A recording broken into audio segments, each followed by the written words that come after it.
आज कार्तिक शुक्ल पूर्णिमा का पवित्र बुधवार, एक ऐसा दिन जब चंद्रमा अपनी संपूर्ण रोशनी में चमकता है और हर किरण में छिपी होती है शिव तत्व की शक्ति। वो शक्ति जो व्यक्ति के भाग्य को बदलने की क्षमता रखती है। आज का दिन साधारण नहीं है, क्योंकि पंचांग के अनुसार आज शुक्ल पूर्णिमा और बुधवार का संयोग बनाता है एक गुप्त सिद्ध योग, एक ऐसा योग जो जीवन में बंद किस्मत के दरवाजे खोल देता है। ज्योतिष शास्त्र कहता है कि जब चंद्रमा पूर्ण होता है और बुध ग्रह के प्रभाव में रहता है तो मन और बुद्धि के बीच एक रहस्यमय ऊर्जा प्रवाहित होती है। यह वही क्षण होता है जब व्यक्ति अपने भीतर के भय, दुर्भाग्य और अंधकार को एक ही साधना से दूर कर सकता है। तो अब समय है यह जानने का कि इस उपाय के लिए तुम्हें क्या करना चाहिए, कहाँ करना है और कब करना है। क्योंकि गुरुजी कहते हैं जब संकल्प सही समय और स्थान पर लिया जाता है तो देवता स्वयं उसके साक्षी बनते हैं। उपाय करने का सही समय, ब्रह्मांडीय घड़ी का सबसे शुभ क्षण 5 नवंबर बुधवार की यह पूर्णिमा तिथि अत्यंत दिव्य मानी गई है, क्योंकि इस दिन अश्विनी नक्षत्र से भरणी नक्षत्र परिवर्तन होता है। यह परिवर्तन साधना और सिद्धि के लिए सर्वोत्तम क्षण माना गया है।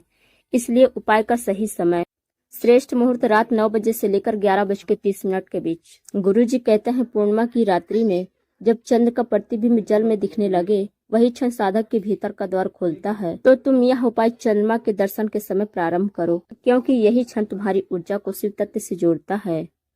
उपाय करने का स्थान, जहाँ ऊर्जा सबसे शुद्ध रहती है।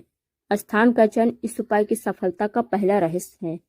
कभी भी यह उपाय शोर शराबा या अव्यवस्था वाले स्थान पर मत करें। गुरुजी कहते हैं जहाँ जल, दीप और मौन तीनों हो वहीं शिव की उपस्थिति होती है। इसलिए स्थान का चयन ऐसे करें। घर का उत्तर पूर्व दिशा ईशान कोण, यह दिशा शिव तत्व की मानी गई है। यहाँ किया गया कोई भी पूजन शीघ्र फल देता है। यदि संभव हो तो मंदिर परिसर में शिवलिंग के सामने, लेकिन ध्यान रहे रात का समय हो और तुम्हारा मन शांत हो। यदि मंदिर में संभव ना हो तो अपने घर में एक स्वच्छ स्थान पर सफेद कपड़ा बिछाकर शिव की स्थापना करें। दीपक का शुद्ध प्रकाश, जल से भरा तांबे का पीतल पात्र, धूप या अगरबत्ती की सुगंध और वातावरण में मौन, क्योंकि यह मौन ही तुम्हें दिव्यता से जोड़ता है। आवश्यक सामग्री, गुरुजी द्वारा बताई गई वस्तुएं।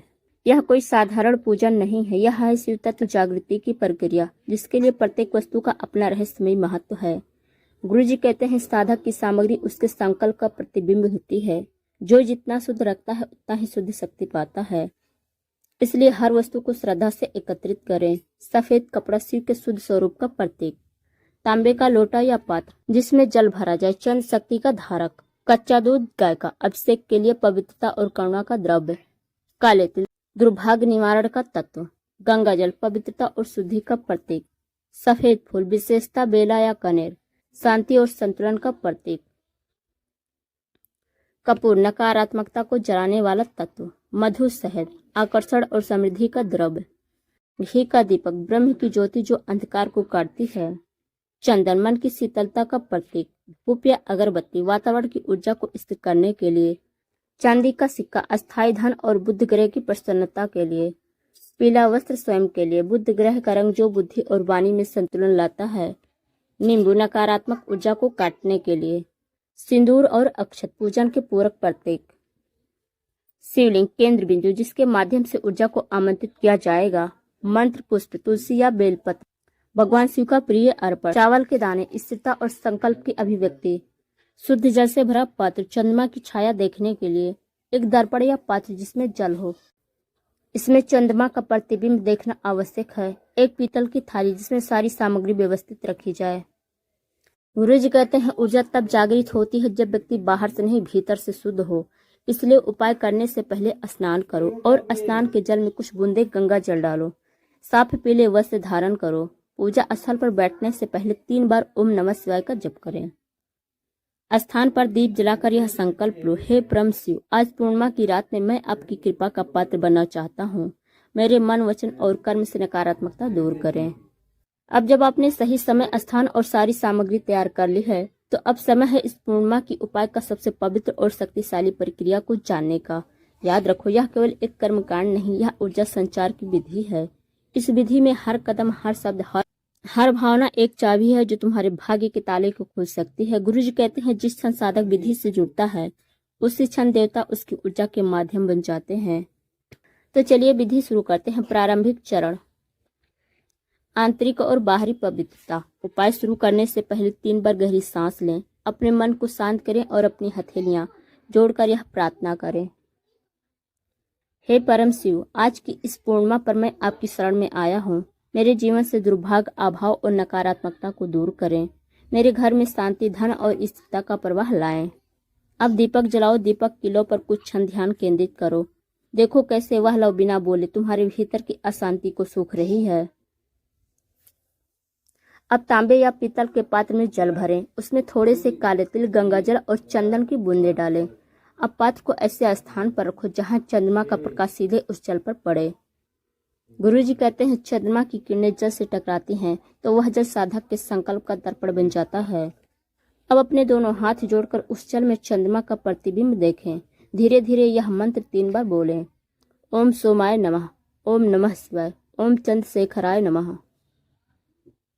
अब अपनी आंखें बंद करें और महसूस करें कि चंद्रमा का प्रकाश तुम्हारे सिर से होते हुए तुम्हारे हृदय में उतर रहा है और तुम्हारे भीतर की हर नकारात्मकता को भस्म कर रहा है। चरण 3, अभिषेक, शक्ति को साकार करने का चरण। अब शिवलिंग को सफेद कपड़े पर स्थापित करें। तुम्हारे सामने दीपक जल रहा हो और चंद्र का प्रकाश आ रहा हो। अब क्रमशः पंचामृत अभिषेक करें। हर द्रव्य के साथ एक भावना जोड़ें। दूध अर्पित करते हुए कहें, जैसे दूध शुद्ध है वैसे ही मेरा मन शुद्ध रहे। शहद अर्पित करते हुए कहें, मेरे शब्दों में मधुरता और आकर्षण बना रहे। घी अर्पित करते हुए कहें, मेरे कर्मों में प्रकाश और स्थिरता बनी रहे। दही अर्पित करते हुए कहें, मेरे घर में संतुलन और सौहार्द बना रहे। गंगा जल से अभिषेक करते हुए कहें, मेरी आत्मा और मेरा घर पवित्र बने।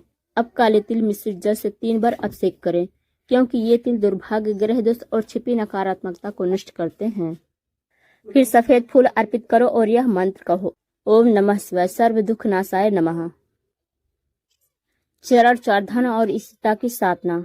अब पूजन के बाद अपने सामने चांदी का सिक्का रखें। अपने दाएं हाथ से उसे छूकर 3 बार ओम श्रीम ह्रीम क्लीम नमः जपो। फिर उसे शिवलिंग के पास रखो और यह कहो, हे शिव, मेरे जीवन में धन का प्रवाह बनाए रखें और उस क्षण में विनम्रता और विवेक का आशीर्वाद दें। गुरुजी कहते हैं, जब धन का आवाहन शिव की उपस्थिति में होता है तो वह केवल भौतिक नहीं बल्कि आध्यात्मिक भी बन जाता है। अब वह सिक्का तुम्हारी भाग्य ऊर्जा का प्रतीक बन गया है।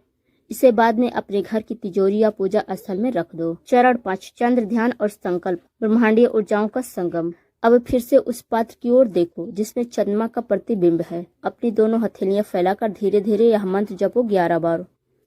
ओम चंद्रशेखराय नमः।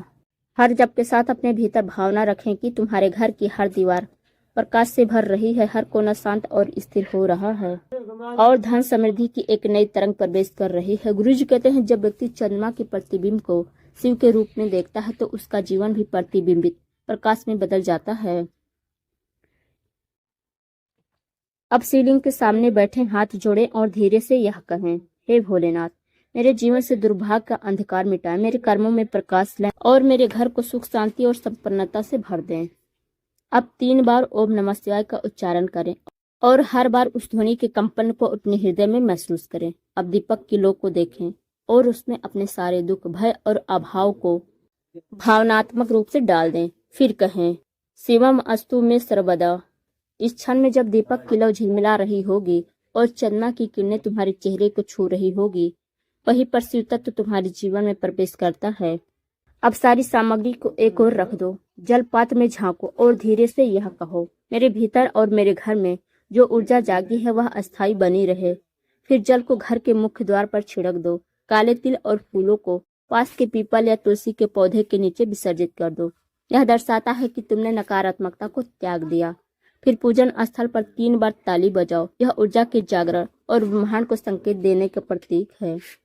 गुरुजी कहते हैं, जब साधक पूर्णिमा की रात में ताली बजाता है तो वह अपने जीवन के नए अध्याय का आरंभ करता है। अब आपका उपाय पूर्ण हुआ। अब जब यह उपाय पूरा हो चुका है पर याद रखो, यह अंत नहीं, यह आरंभ है।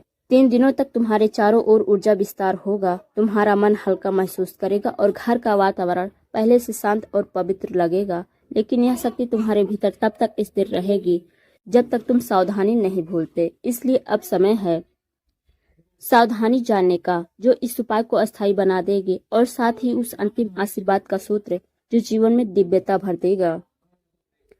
आवश्यक सावधानियां, जरूरी बातें ध्यान रखें। पवित्रता का पालन करें। उपाय के दिन मन, वचन और कर्म से शुद्ध रहें।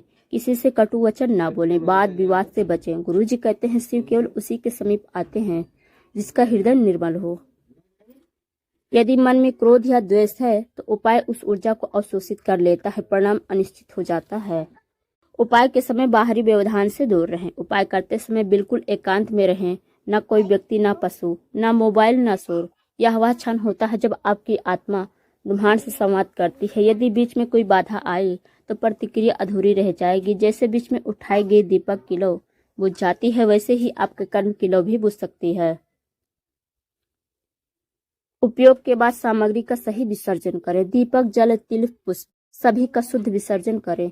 जल को पौधे में डालें। दीपक का तिल मिट्टी में मिलाएं और पुष्प किसी बहते जल में अर्पित करें। कभी भी पूजा की सामग्री को कचरे में ना फेंकें, क्योंकि शिव से जुड़ी हर वस्तु में ऊर्जा का अंश होता है और उसका अनादर अपने सौभाग्य से खिलवाड़ करने जैसा है। उपाय के बाद मौन और ध्यान रखें। उपाय पूरा करने के बाद कुछ समय मौन रहें। ना तुरंत किसी से बात करें, ना खाना खाएं, ना मोबाइल देखें। बस आंखें बंद करें, शिव जी का ध्यान करें। उस मौन में एक गूंज उठेगी, शिवोहम। वही गूंज आपके भीतर की नकारात्मकता को तोड़ेगी और भाग्य के द्वार खोल देगी। गुरु जी कहते हैं जब यह उपाय समाप्त होता है तब ब्रह्मांड के सातों लोकों में आपकी ऊर्जा का स्पंद उठता है। वह शिव तक पहुंचता है और वहीं से लौटकर आता है आशीर्वाद के रूप में। जिसने एक बार श्रद्धा से पुकारा, शिव ने कभी उसे खाली नहीं लौटाया।